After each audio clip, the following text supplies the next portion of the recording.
Okay, well, thanks very much for inviting me here, Mike. It's a pleasure to be back in this area. I was reflecting that I was here in 1976 when I was a probation student. I know I don't look that old.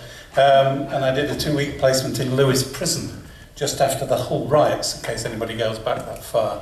I travelled down today on the East Coast line from Doncaster. And I reflected on this. It's quite interesting because I've travelled to London for many, many years, particularly when I was active in Napo. And it used to be on the British Rail quite a good line to travel Doncaster to London. Very effective, very efficient. And then deregulation came along.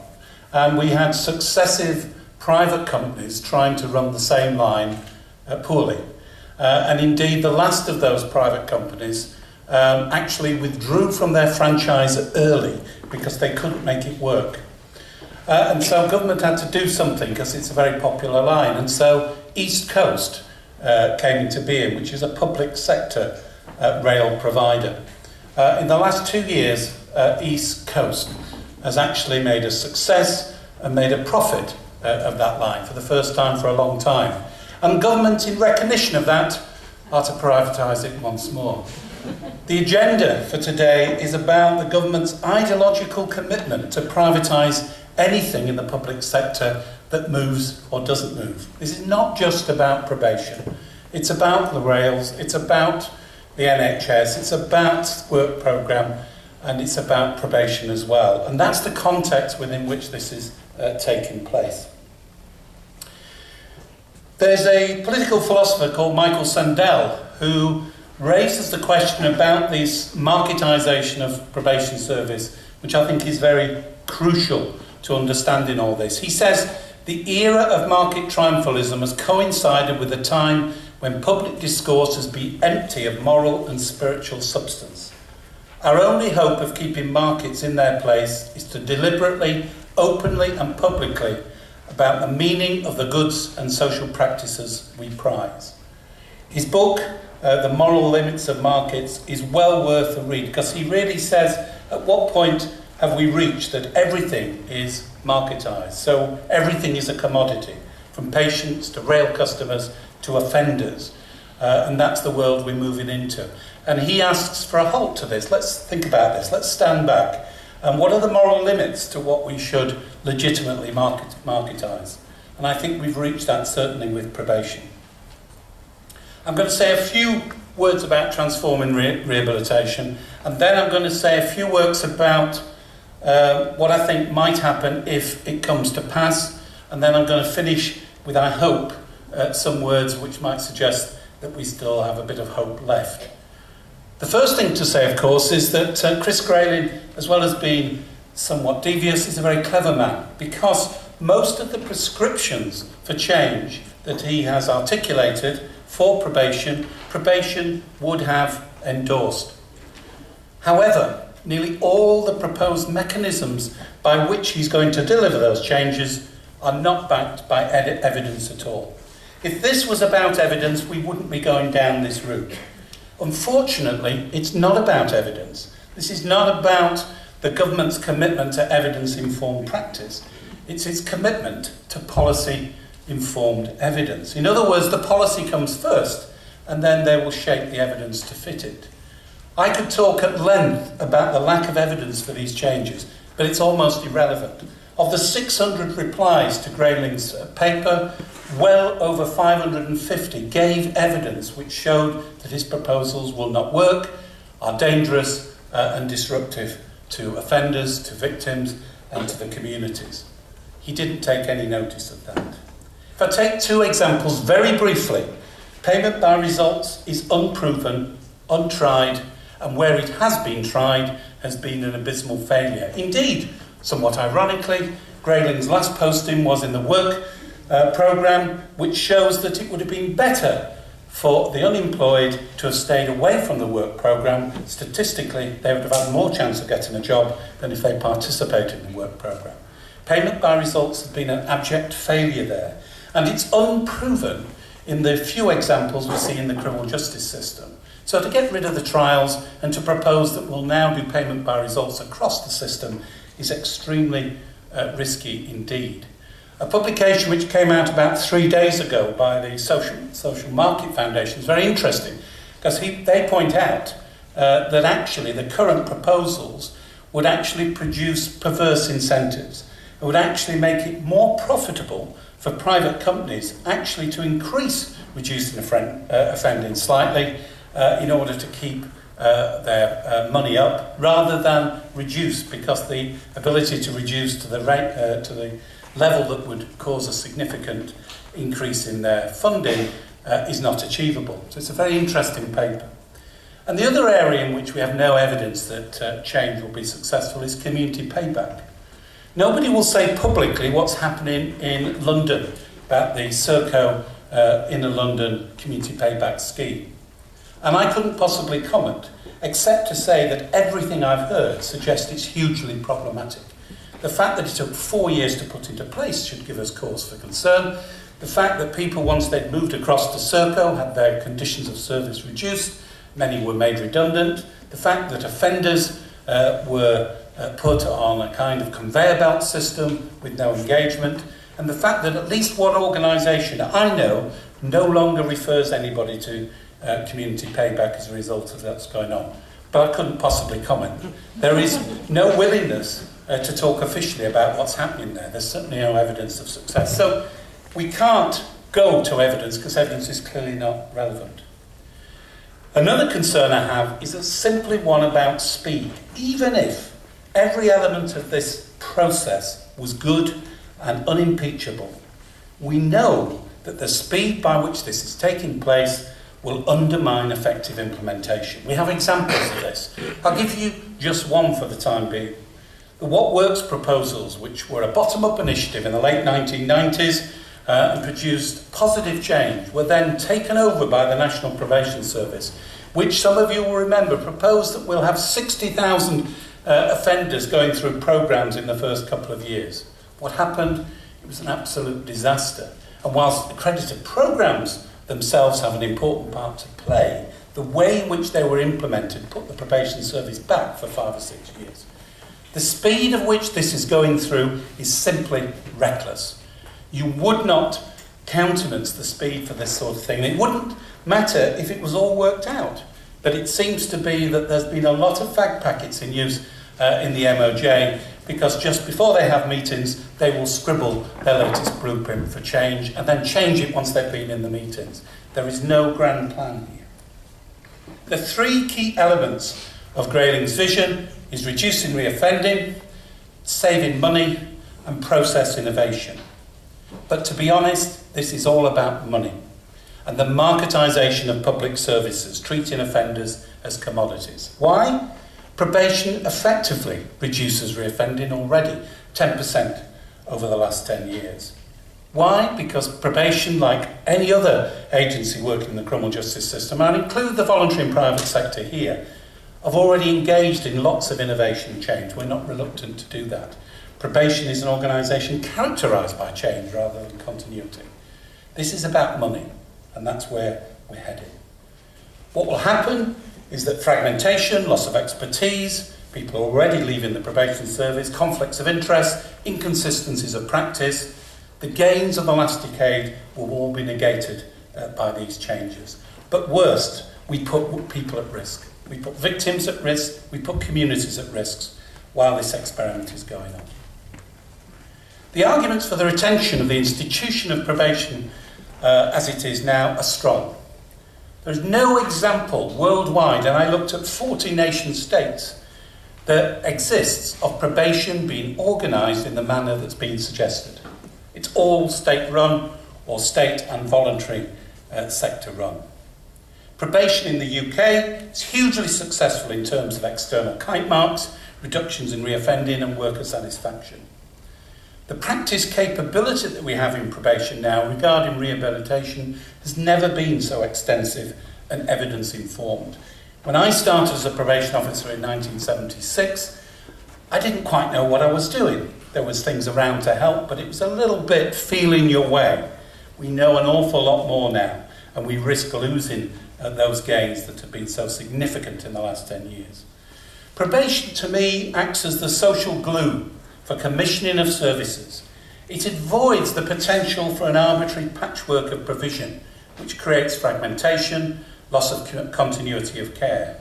And this, as I've already said, will ultimately heighten risk and threaten public safety. Integrated offender management, which is very effective in Surrey and Sussex, is unlikely to proceed in its same form when it's competitive rather than cooperatively delivered. Trusts which are accountable, integrated with private and voluntary providers, locally sensitive and comprehensive, would have been the logical way forward. Briefly, I want to sketch out, for those that are not familiar, the proposals as they stand. There's going to be 21 chunks. I call them chunks rather than areas because they make no sense as areas. They're an arbitrary division of 21. They don't fit with PCC boundaries, they don't fit with police boundaries, they don't fit with local authority boundaries. In fact, they don't fit with any boundaries. They're just created for these purposes. Even better, we've seen in the last few weeks the 6 areas proposed for the National Probation Service rump. They don't fit with anything either. We're going to have that wonderfully known area, the South East and Eastern area. And of course, you've long had that long and deep cooperation from here to Kent, right the way up to Norfolk. It's something you do constantly. It's a farce. Anyway, there's going to be 21 areas, and they're going to take on board 88% of the business. Don't believe the 70-30. When you've added 60,000 new offenders on statutory supervision, it adds up to 88%. And there will be a lead provider, possibly a consortium, possibly but unlikely a mutual, possibly in partnership. At the next level will be the National Probation Service, forming 12%, the rump of public protection. Reports, risk assessment, risk management of high-risk offenders. I'll come back to them in a second. And then the other side, and looking at this, actually the map is a bit wrong. It should be 12% in a small bit and the other 80% in a larger bit. The staff under private contractors, the so-called CRCs, the community rehabilitation companies, the NUCOs, the GovCos, all those words mean the same thing. We'll come back to those in a minute. These are going to be the probation service that splits from the elite, which will become the National Probation Service. I say elite with a slight irony, but if you look at the announcement of the new Director of Probation, you understand what I mean. And interestingly in that announcement, it also says that he's the first Director of Probation. Very interesting. I remember Ethne Wallace being the first Director of Probation. I remember Christine Knott being the second. I remember Roger Hill being the third. By my count, he's the fourth, not the first Director. Tier 3 may have some mutuals if they can form themselves. We'll come back to that. We'll also have the voluntary sector who may have some business in subcontracts from the lead providers. And there'll also be a potential for a probation institute, which again I'll come back to. The real area of battle here is in the CRCs. That part of the probation service that will be split off into a new organisation temporarily, running the probation service for low and medium risk offenders for the next 12 months. And we'll return to that in a minute. So a brief thing about the new National Probation Service. As I said, its size will be just 12%. And its reach limited, though it will have high-level responsibilities. If you do the maths of this, there are going to be very few people in the National Probation Service. Their job is going to be pretty horrendous. Because although they talk about local delivery units in the small print of the design, when you actually funnel down the numbers, there aren't going to be many delivered in local delivery units. I bet they're going to be quite large, and they're going to be very few people operating there. They're going to be under enormous pressure. And they're going to be made responsible for all the problems in the contract practice area. So any risk problem, any problem of breach, any need to return back to the court system, the MPS will step in. It's going to be a very difficult job to achieve. I don't think the 6 areas split, 6 area plus Wales, so the 7 areas, makes any sense. But because the government is not committed to regionalisation, they won't go with the old 10 areas, which at least had some sense about it. They're going to be civil servants, which means they're not going to be able to talk up about the problems that they will face. They're going to be gagged in a way in which our chiefs have been silenced over the last few months. As I've already said, they're described in somewhat elitist terms, I think, in the adverts. The top offender managers running the MPS. If I were joining the CRC, I'd wonder what kind of probation officer and probation worker I was if he wasn't a top. I don't like the word offender manager anyway. But it does really, it's very lacking in sensitivity, that advert, I think. Corporate silencing will continue. The MPS will not have a substantive infrastructure to resurrect probation in the event of disaster. It will be too small, it will be too insignificant to local areas. The estate that the Probation Trust owns will have been sold off. Probation in the MPS will have great difficulty providing leadership. And of course, we've been here before in 2001. 2001, I attended the launch of the National Probation Service, in which Ethne Wallace said to David Plunkett, "We are here to do whatever you want us to do. We are at your service." No sense of your own identity there. And that was a mistake. And we lost out in the MPS, we lost out in NOMS, and it was only when probation trusts were formed that I think probation got its confidence back. So are we repeating that error with the MPS of 2014? Did it occur the first time as tragedy? Is it going to occur this time as farce? So I don't think we can look to the MPS for our future. Now, I want to briefly talk about mutuals. I'll come back to mutuals if people are interested in questions, and maybe Ian and others will talk about it as well. Mutuals as an idea is not a bad idea because it's about cooperatives, it's about social enterprise. The potential to set up an effective mutual to compete to deliver these contracts is virtually impossible. It's not feasible, they don't have the stability, they don't have the time, the risk is too great. The desirability of other contract providers working with mutuals is limited because they're going to be handed for £1 the CRCs. Why would they want other mutuals? So even though it's a great idea, they've actually set it up as a smokescreen. I don't think it's going to be effective. The only mutuals that might occur are highly specialist mutuals. And there may be a role for small-scale mutuals delivering specialist services such as accredited programs or training or particular kinds of interventions. But I don't think mutuals are going to be the big player here. Unlikely. They'll be preoccupied with their own survival and small scale. So the community rehabilitation companies, the CRCs, will be where most of probation's future will be stacked. I think it's interesting that although I don't want to look at change, if change was to occur, I think the future of probation rests with the CRCs. And that's a pretty awesome responsibility.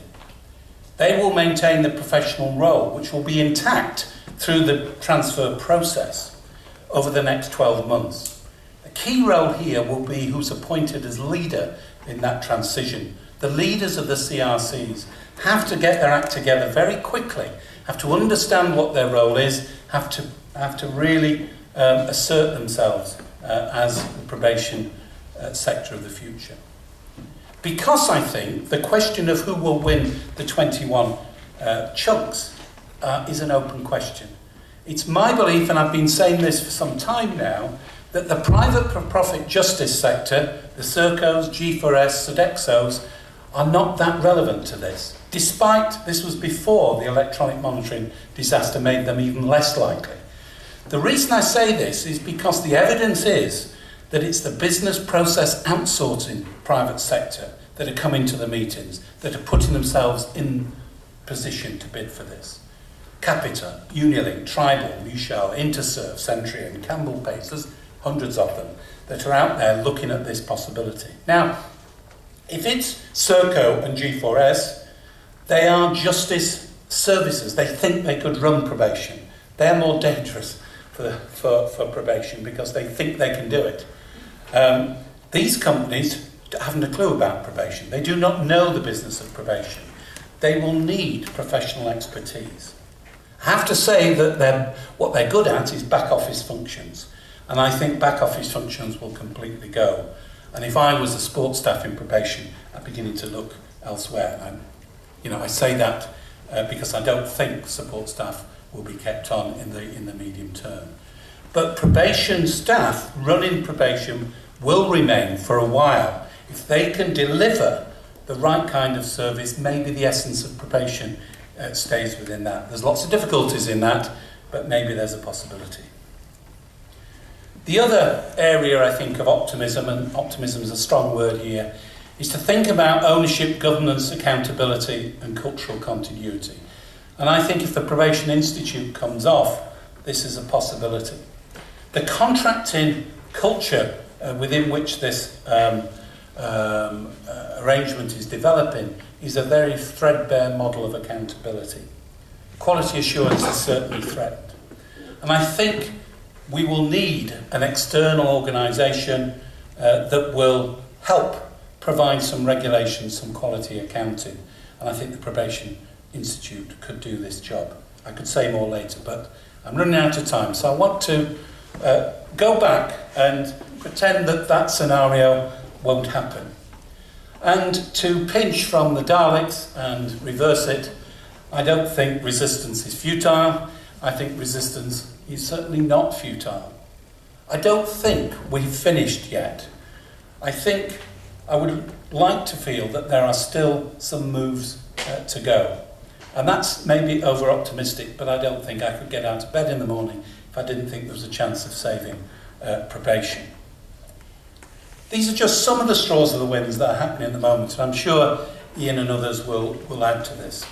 The risk register revelations that occurred on June the 25th, just as I was giving a lecture, and I had to incorporate in the lecture, were fantastic for that. And they really show that this is an extremely risky enterprise. And it's extraordinary that a government would go ahead when the risk shows an 80% risk of failure. On the heels of that, the same day, in fact, in the evening, the Lord's Amendment came through. And whilst I don't think the Lords ultimately have the power to resist, what it shows is the argument remains alive, that people are concerned about these changes, people waking up to the problems of these changes. I think things like this rally are really important, and similar rallies. I've done others. I was at one in Leicester a couple of months as well ago. We need to keep getting the message out. People need to become more active. I think things like the debacle of electronic monitoring contacts does help. But I don't think it is just about how poor G4S and Serco were, because actually I think the true story around that is how poor the contractual compliance was from the MOJ. That's the message from that. And I think what will happen when it rolls through is that the MOJ will be culpable for those mistakes, not Serco and G4S. They may have overcharged, but they were allowed to overcharge by the procurement process. 59% more expensive than electronic monitoring in the USA. So I think the problem rests with the MOJ and the contract procurement system. And it's them that are procuring these changes. That worries me more than anything else. So anything we can bring out that shows that this process is not working properly. There is some, albeit limited, political resistance. Sadiq Khan has said one or two things in the last few months which gives me hope that if this is not implemented by the time of the election, and if Labour were re-elected, a lot of ifs, then Sadiq Khan, if he was Home Secretary, would not implement this. He also says that if it's already implemented, he wouldn't dismantle it. So there is some political mileage there. We need to keep making a cacophony of noise. We need to get it into people's heads, because probation is not the sort of thing that the ordinary person talks about very often or even understands. We need to stall this evidence-bereft policy and try and fight for things we believe in and know does a good job. Thank you very much.